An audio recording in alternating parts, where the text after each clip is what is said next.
Good morning, students. Class 11th, chapter excretory products and their elimination. Human excretory system के parts के बारे में बेटा हमने स्टडी कर ली थी। Kidney, ureter, urinary bladder, urethra. Next हम स्टार्ट करने जा रहे हैं नेफ्रॉन्स। तो नेफ्रॉन्स आपको जब किडनी कंप्लीट किया था तो मैंने बताया था कि नेफ्रॉन्स क्या होते हैं। Nephrons are structural and functional unit of kidney. Structural and functional unit है किडनीज की नेफ्रॉन्स। नेक्स्ट अगर इसकी बात करें, नंबर की बात करें तो ईच ह्यूमन किडनी में भी मैंने आपको बताया था, each human kidney contains about 1 million या फिर हम क्या कह सकते हैं 10 lakhs of nephrons। 10 lakh of nephrons। Structure of nephron की बात करें बेटा, स्ट्रक्चर ऑफ नेफ्रॉन कैसा होता है। स्ट्रक्चर ऑफ नेफ्रॉन्स, अगर स्ट्रक्चर ऑफ नेफ्रॉन्स की बात करते हैं तो ये जो नेफ्रॉन्स जो होते हैं वो किससे बने हुए होते हैं। It consist of Malpighian tubule. किस से बने हुए होते हैं हम बताएंगे। Malpighian corpuscles and renal tubule. तो जो स्ट्रक्चर ऑफ नेफ्रॉन्स की बात करते हैं तो मालपीजियन कॉर्पसल्स और रीनल ट्यूब्यूल से ये जो है बने हुए होते हैं। सबसे पहले अब हम इसमें क्या स्टार्ट करेंगे बेटा, मालपीजियन कॉर्पसल्स।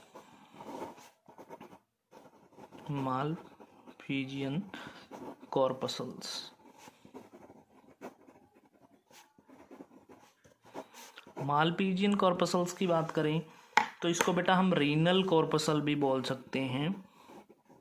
दूसरा जो है हम इसको रीनल कॉर्पसल भी बोल सकते हैं।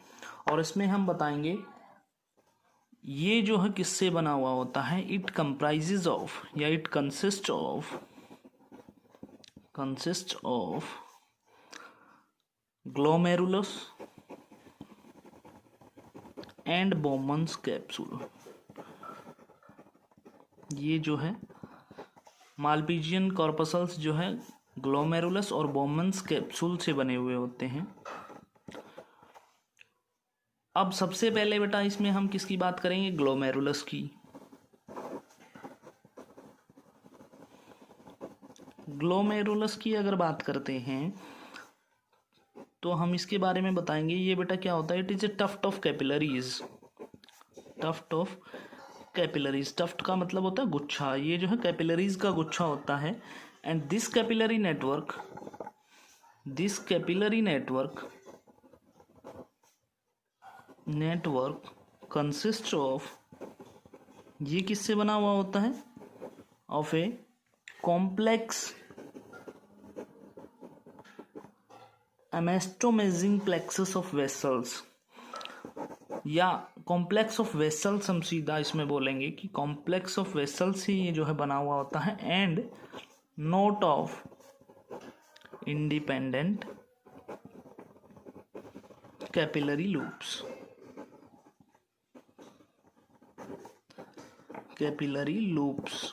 ये जो है बेटा किससे बना हुआ होगा, कॉम्प्लेक्स ऑफ वेसल से बना हुआ होगा, ना कि इंडिपेंडेंट कैपिलरी लूप से बना हुआ होगा।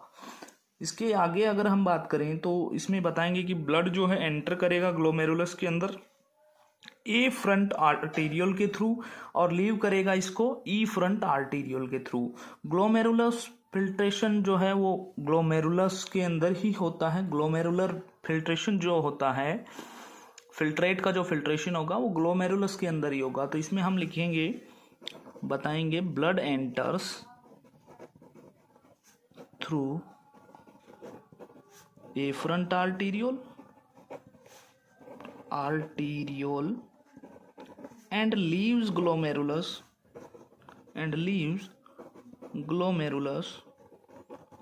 through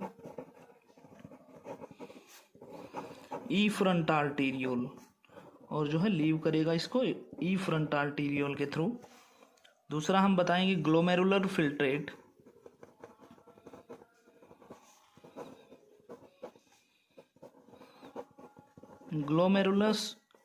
ग्लोमेरुलर फिल्ट्रेशन जिसको हम बोलते हैं, glomerular filtration takes place in glomerulus. नेक्स्ट जो पार्ट था वो था बेटा इसका बोमन्स कैप्सूल।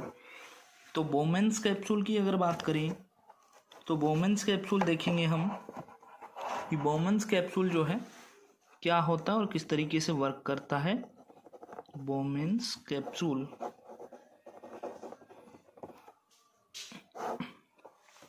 या फिर इसको हम क्या बोल सकते हैं, ग्लोमेरुलर कैप्सूल। तो ये क्या होता है बेटा, it is A double layered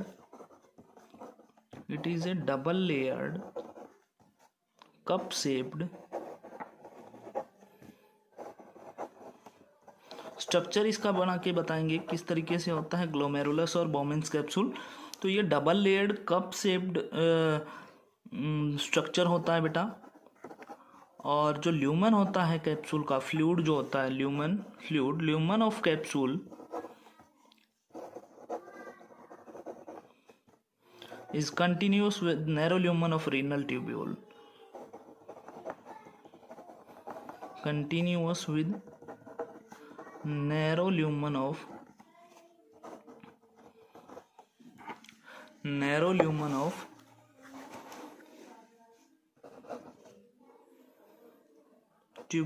renal tubule। फिर से रिपीट करता हूँ बेटा, ग्लोमेरुलर कैप्सूल जो होता है वो एक या बोमेन्स कैप्सूल जो होता है वो double layered cup shape structure होता है, और जो ल्यूमन है कैप्सूल का, फ्लूइड जिसमें से फ्लो करता है, वो वेसल जो है वो कॉन्टिन्यूस रहता है with narrow lumen of renal tubule.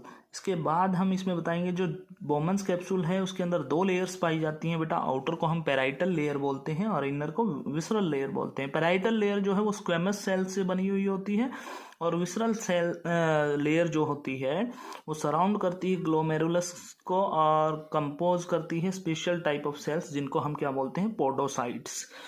तो ये हम इसमें बताएंगे। इट कंसिस्ट ऑफ, या हम इसमें कह देंगे 2 layers of Bowman's capsule,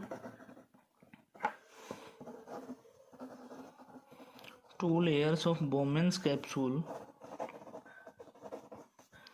are outer parietal layer and inner visceral layer.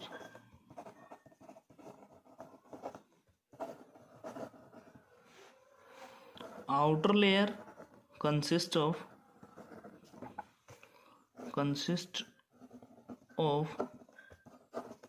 squamous cells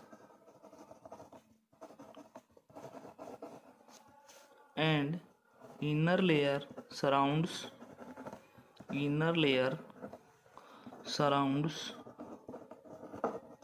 and composed of special type of cells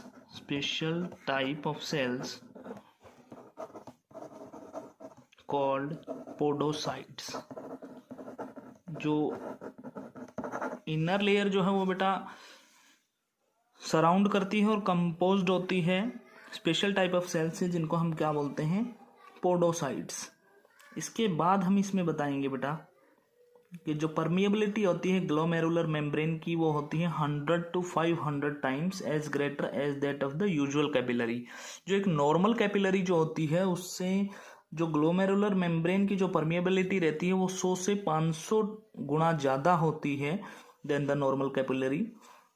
इसके बाद बताएंगे कि जो एंडोथीलियम है उसके अंदर बेटा स्मॉल होल पाया जाता है जिसको हम फेनेस्ट्रे बोलते हैं, और बेसमेंट मेम्ब्रेन जो है वो एंडोथीलियम के बाहर प्रेजेंट रहती है और किससे बनी हुई होती है, कोलेजन और प्रोटियोग्लाइकन फाइबर से बनी हुई होती है, जिसके अंदर बहुत ज़्यादा स्पेस होता है फिल्टर करने के लिए। तो यही था मेन बोमेंस कैप्सूल के बारे में। ये भी मैं आपको बता देता हूँ बेटा कि जो है इसके अंदर हम और क्या बताएंगे। तो इसमें हम बताएंगे बेटा endothelium is perforated by small holes called fenestrae, and basement membrane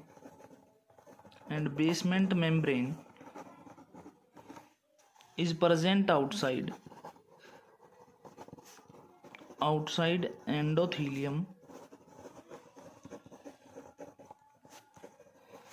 and composed of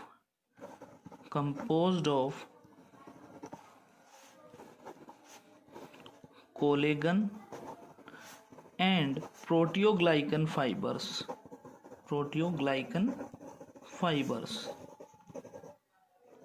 that have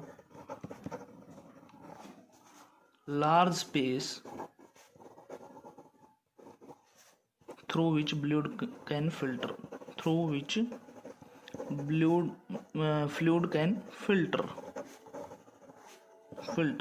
और लास्ट इसमें हमने जो बात बताई थी कि जो परमिएबिलिटी है, the permeability of glomerular membrane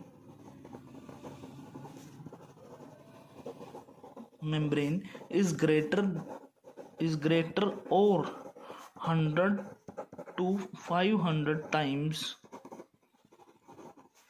than a normal capillary। तो ये था बेटा बोमेंस कैप्सूल और ग्लोमेरुलस के बारे में जो हमने मालपीजियन कॉर्पसल में पढ़ा है। सेकंड जो पार्ट था वो था बेटा रीनल ट्यूब्यूल। तो रीनल ट्यूब्यूल जो है नेफ्रॉन्स का जो सेकंड पार्ट था वो क्या था बेटा, रीनल ट्यूब्यूल। रीनल ट्यूब्यूल जो है बेटा दो पार्ट से मिलकर के बना हुआ है। PCT consist of PCT and DCT. इनकी फुल फॉर्म्स हैं प्रोक्सिमल कॉन्वोलेटेड ट्यूब्यूल और इसकी है डिस्टल कॉन्वोलेटेड ट्यूब्यूल। अगर इसकी बात करें तो पीसीटी जो है इसके अंदर बेटा पीसीटी डीसीटी और थर्ड इसके अंदर आएगा लूप ऑफ हेनले जिसको बोलते हैं। तो ये तीन पार्ट्स हैं जिनसे रीनल ट्यूब्यूल जो है बना हुआ होता है। और इसके बारे में हम स्टडी करेंगे बेटा कि पीसीटी क्या होता है, डीसीटी क्या होता है, लूप ऑफ हेनले क्या है, और फिर टाइप्स ऑफ नेफ्रॉन्स इसके अंदर स्टार्ट होंगे। शॉर्ट में हम इनके बारे में कंप्लीट करेंगे। तो पीसीटी क्या है बेटा, बोमेंस कैप्सूल जो है वो क्या करता है, Leeds into the proximal convoluted tubule. बोमेंस capsule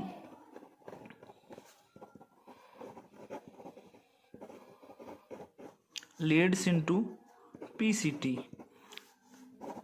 बोमेंस capsule जो है वो पीसीटी के अंदर जाता है, which is lined by cuboidal epithelium, जो कि पीसीटी के अंदर जो है क्यूबॉइडल एपिथेलियल सेल्स पाए जाते हैं जिन पे ब्रश बॉर्डर एपिथेलियम पाया जाता है ऑफ टॉल माइक्रोविलाई। माइक्रोविलाई आपने सुना होगा, फिंगर लाइक स्ट्रक्चर जो होते हैं या फिंगर लाइक प्रोसेसेस जो क्या करते हैं, माइक्रोविलाइज क्या करती हैं, एब्जॉर्प्शन में भी आपने पढ़ा होगा 10th क्लास में बेटा।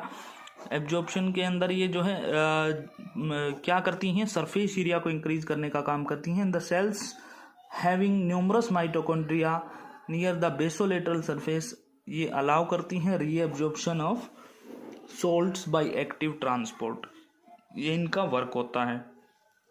फिर रिपीट कर देता हूं बेटा, बोमेंस कैप्सूल जो है लीड करता है पीसीटी के अंदर, प्रोक्सिमल कॉन्वोलेटेड ट्यूब्यूल के अंदर, जो कि लाइन रहता है क्यूबॉइडल एपिथेलियल सेल से, जिसपे brush border of tall microvilli जो है प्रेजेंट रहती हैं, फिंगर लाइक अपीयरेंस जिनको हम बोलते हैं, फ्री एंड पे, जो कि इंक्रीज करती हैं सरफेस एरिया उसका। और जो सेल्स हैं जिनके अंदर न्यूमरस माइटोकॉन्ड्रिया पाए जाते हैं नियर द बेसोलेटरल सरफेस, ये अलाउ करते हैं reabsorption of salts bye active transport. Second आता है बेटा loop of Henle. Loop of Henle जो है स्टार्ट होता है प्रोक्सिमल कॉन्वोलेटेड ट्यूब्यूल से, और इसके मेजर पार्ट्स जो है लाई करते हैं किसके अंदर, मेडुला के अंदर। लूप ऑफ हेनले के अंदर बेटा दो पार्ट्स या दो लिम्ब्स हम कह सकते हैं पाई जाती हैं, ascending limb and descending limb. Descending limb जो है थिक सेगमेंट और थिन सेगमेंट से बनी हुई होती है। जो अपर पार्ट होता है डिसेंडिंग लिम्ब का वो थिक सेगमेंट होता है, और जो लोअर पार्ट होता है वो थिन सेगमेंट होता है बेटा। तो ये था लूप ऑफ हेनले के बारे में। लास्ट है डीसीटी, इसके बारे में डिटेल से जो है हम कल पढ़ेंगे, पीसीटी और डीसीटी लूप हेनले के बारे में। आज मैं आपको ओरली जो है कंप्लीट कर देता हूँ एक बार। डिस्टल कॉन्वोलेटेड ट्यूब्यूल जो है वो thick segment of ascending limb जो थी लूप ऑफ हेनले की, जो लोअर लिम्ब थी जिसको हम बोलते हैं, सॉरी अपर लिम्ब थी, वो लीड करती है डिस्टल कॉन्वोलेटेड ट्यूब्यूल के अंदर, जो कि कहाँ लाई करता है, कॉर्टेक्स के अंदर।